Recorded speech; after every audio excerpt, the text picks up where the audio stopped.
Hey friends, welcome back. Checkpoint 1. Foundations and RAG decisions in practice is one of those topics where a single qualifier word changes the answer. Today we'll see exactly why. Let's get into it. A team shipped an 8 billion parameter model into a 300 millisecond pipeline and hit a wall at 100,000 calls a day. The constraint was sitting right there in the design doc. They just didn't see it. By the end of this video, you'll be able to read 5 different design scenarios and land the right call in under 30 seconds each. Same rhythm every time. Read the scenario, find the constraint, eliminate what can't work, land the call. One quick orientation. Prompting was episode 2, model selection 3, the architecture spectrum 4, extraction 6, chunking 7, and vector search rounded it out in episode 8. Today is pure consolidation. No new services, just the reasoning patterns. 5 scenarios, each at design review pace, 1 decision rule each. Straight to scenario 1. 1 rhythm for every scenario. Read it once, find the constraint hiding in the prompt, eliminate the options that constraint rules out, and land on the call that survives. By scenario 4 or 5, you'll be running this loop yourself before I even start narrating it. Scenario 1. A teammate at Databricks is extracting fossil metadata from curator notes. The output has to match an exact 6-field JSON shape every single time: genus, species, era, dig site, depth, and condition. The reasoning is shallow. They're just pulling fields out of free text. The question is, zero shot, few shot, or chain of thought? Start eliminating. Chain of thought is out. There's no multi-step reasoning, it's an extraction task, and the step-by-step tokens would just burn latency. Zero shot is also out, because the shape is strict and unusual, and zero shot on a strict format is how you end up with malformed JSON at 3 in the morning. What survives is few shot. 3 worked examples lock the shape, the model copies the pattern, and you get on format output every call. And if the endpoint supports it, pair the few shot examples with structured outputs to enforce the schema at the API boundary. So the rule that just emerged: strict format means few shot, genuine multi-step reasoning means chain of thought, and everything else stays zero shot. Scenario 2. Databricks is routing 100,000 support tickets a day to the right queue. The P95 latency budget is under 300 milliseconds, and the quality bar is good enough for routing, not board-level analysis. The question is, which model tier? Small, mid-tier, or frontier?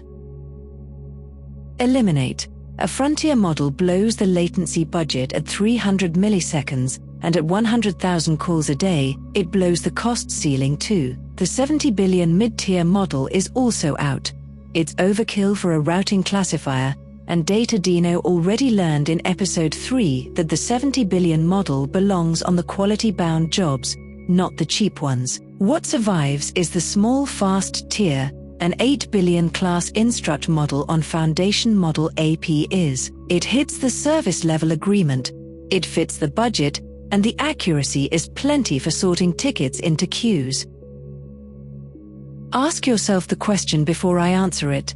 What word in that scenario forced the call? It was the latency budget. Tight latency or high volume means smaller model. Highest accuracy or critical decision means larger. Scenario 3. An internal IT assistant needs to look up a ticket in a system of record, then check a knowledge base article, then reset the user's password through an API. 3 different capabilities, multi-step. The question is, standalone large language model call, RAG, or agent? 2 scenarios disambiguate the entire architecture spectrum.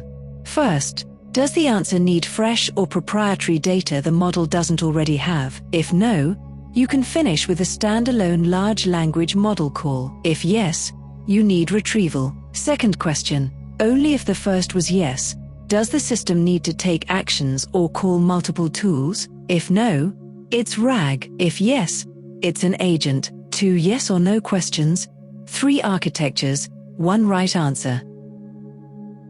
Apply that to the scenario. Standalone is out. No way to read the ticket system from training data alone. RAG is out too, because RAG can retrieve the knowledge base article, but it cannot reset a password. Retrieval is read-only. What survives is an agent. 3 discrete tools, ticket lookup, knowledge base retrieval, password reset, means the model needs to pick which one to call and in what order, at runtime. That's the definition of an agent from episode 4. And remember, 1 tool calling agent with 3 tools beats 5 hand-wired chains every time. 2 scenarios, 1 right answer. Fresh data from your documents leads to RAG, choosing among tools or taking actions leads to an agent, and neither leads to a standalone call. Scenario 4. A curator at Data wants 1024 token chunks with 200 tokens of overlap. The embedding model they picked has a 512 token context window. The documents are heterogeneous narrative stratigraphic reports, variable length, with sections that flow into each other. 2 scenarios. Do the numbers actually work, and which chunking strategy fits the document shape? Do the math first. The embedding model accepts 512 tokens. The proposed chunk plus overlap is 1024 plus 200, which is 1224. 1224 is more than double 512, so more than half of every chunk gets silently truncated before embedding. No error, no warning, just lost information and collapsed recall. The engineering rule is simple. Chunk size plus overlap must fit inside the embedding model's context window, and Data learned that the hard way in episode 7 with their 2048 token chunks against a 512 token model. Eliminate. Shipping as is out. Silent truncation will kill retrieval quality. Going bigger with the same model just makes the truncation worse. And plain fixed-size chunking is the wrong shape for narrative stratigraphic reports, which cut midsection in awkward places. What survives, first, is the right chunking strategy, semantic chunking or section header prefix chunking. Both keep coherent ideas together and disambiguate similar passages across different sections. Then, fix the math. Either switch to a long context embedding model that supports 8,000 tokens, or drop the chunk size to fit under 512. The rule: chunk size plus overlap must fit inside the embedding model's context window. That's non-negotiable. After the math works, pick the strategy from the document shape. Uniform documents like FAQ pages go fixed size. Heterogeneous or narrative documents go semantic or section prefix. Scenario 5. A compliance archive.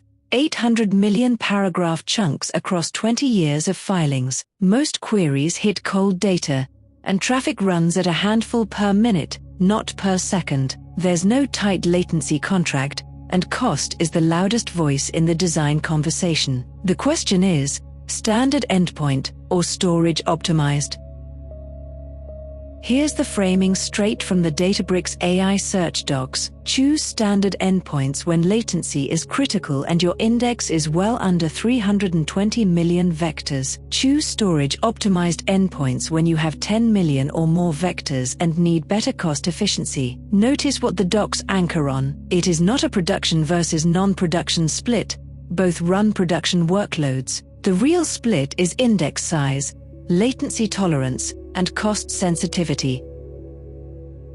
Eliminate. A standard endpoint is capped at roughly 320 million vectors at dimension 768, so an 800 million vector index can't even fit on standard. This isn't a cost argument, it's a hard capacity ceiling, and even if it did fit, there's no sub-200 millisecond contract to justify the premium. What survives is storage optimized, which supports over 1 billion vectors per index. The higher latency floor is fine for archival query patterns, and since updates to the archive are rare, pair it with triggered sync, the only sync mode storage optimized supports. Compare this call to Data's museum chatbot from episode 8, where the German partner's 200 millisecond contract forced standard, same product, opposite call, because the constraint changed. The rule, a tight latency contract on a production query path means standard, a massive index where cost dominates the conversation and queries can tolerate a higher latency floor means storage optimized. Read the contract, then pick the endpoint. Here's the synthesis. Every one of those 5 decisions came down to reading one constraint hiding in the prompt. The constraint does the work. Your job is to slow down long enough to find it. That's the whole habit. Quick reference. In order. Strict format means few shot, and tight latency means a smaller model. Low latency vector search means standard, while a massive index with cost pressure means storage optimized. Documents mean RAG. Tools and actions mean an agent, and chunk size plus overlap must fit the embedding window. None of those rules matter if you skip the first step, find the constraint first, and with that habit in place, you're ready to build something bigger than a single call. The Agent Framework block opens up next. Mosaic AI Agent Framework, end-to-end, tool design, structured tool calling, evaluation, deployment. Datadino's Museum chatbot gets 3 new tools, and you'll design the boundary for each one. See you in the next one.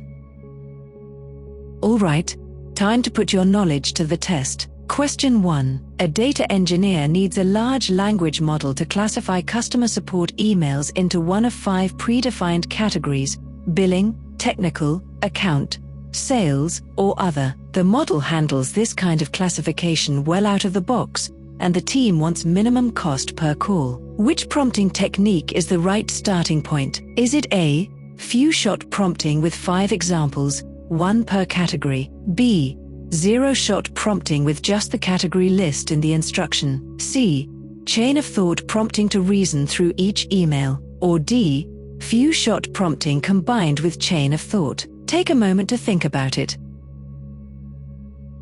The answer is B.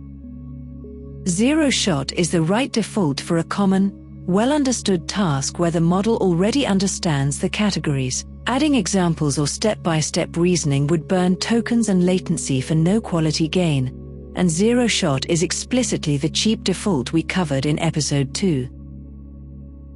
Question 2. A team is building a real-time fraud explanation feature for a banking app. Each request must return a final human-readable answer in under 400 milliseconds, and the system handles roughly 50,000 requests per hour. Accuracy on fraud reasoning is important but does not require frontier-class quality. Which model tier fits? Is it A, a small fast model such as an 8 billion class instruct on foundation model AP is? B, a 70 billion mid-tier model on provision throughput? C, a frontier-class external model for maximum reasoning quality? Or D, a 70 billion model with chain of thought prompting for transparency? Take a moment to think about it. The answer is A. 2 constraints disambiguate this: a tight latency budget and high volume. Both point at the smaller, faster tier. The frontier and 70 billion options blow the latency budget and the cost ceiling, and chain of thought would add latency this scenario cannot absorb. Question 3. An internal HR assistant must answer employee questions about company policy by retrieving relevant sections from the employee handbook, and when an employee requests time off, it must also create the request in the HR system through an API. Which architecture fits? Is it A, an agent with a handbook retriever tool and a time-off creation tool? B, a standalone large language model call with the policy summarized in the system prompt? C, RAG over the handbook with the policy index as the sole retrieval source? Or D, a deterministic chain that always retrieves first, then always creates the request? Take a moment to think about it. The answer is A. The 2 disambiguating questions both come back yes. The system needs fresh proprietary knowledge from the handbook, and it needs to take an action by creating a request. RAG alone can't take actions, and a deterministic chain would create a time-off request even on policy questions where no request was made. Only an agent lets the model choose the right tool per turn. Question 4. An engineer configures fixed-size chunking with a chunk size of 1500 tokens and an overlap of 150 tokens, using an embedding model with a context length of 1000 tokens. Retrieval quality is poor and recall is dropping. What is the most likely cause? Is it A, the overlap is too small to preserve context across chunk boundaries? B, fixed-size chunking is never appropriate. The engineer should use semantic chunking. C, the vector index dimensionality is too low for the number of chunks produced. Or D, chunk size plus overlap exceeds the embedding model's context length, causing silent truncation. Take a moment to think about it. The answer is D. 1500 plus 150 is 1650 tokens, which is well above the 1000 token embedding context. The model silently truncates the excess, no error, no warning, and a large portion of every chunk is never embedded. That's exactly the recall collapse data Dino hit back in episode 7. The fix is to shrink the chunk size or switch to a model with a larger context window. Question 5. A team is designing AI search for an enterprise legal archive containing 800 million paragraph chunks spanning 30 years. Queries arrive at roughly 2 per minute. Results can tolerate a 1-second latency flaw, and per vector cost is the loudest constraint in the design review. Which endpoint shape is correct? Is it A, standard endpoint with continuous sync for freshness? B, standard endpoint with the high QPS feature enabled? C, storage optimized endpoint with triggered sync? Or D, direct vector access index on a standard endpoint? Take a moment to think about it. The answer is C. 800 million vectors exceeds the standard endpoint capacity ceiling entirely, so both A and B are off the table on capacity alone, not just on cost. Storage optimized supports up to 1 billion vectors at 768 dimensions, and it only supports triggered sync, which is the right fit for an archive where updates are infrequent. High QPS solves a throughput problem this workload simply does not have. Alright, that's checkpoint 1. Foundations and RAG decisions in practice in the bag. Subscribe for the next episode of the Databricks GenAI Engineer Cert. Give the video a like if it helped, and I'll see you in the next lesson.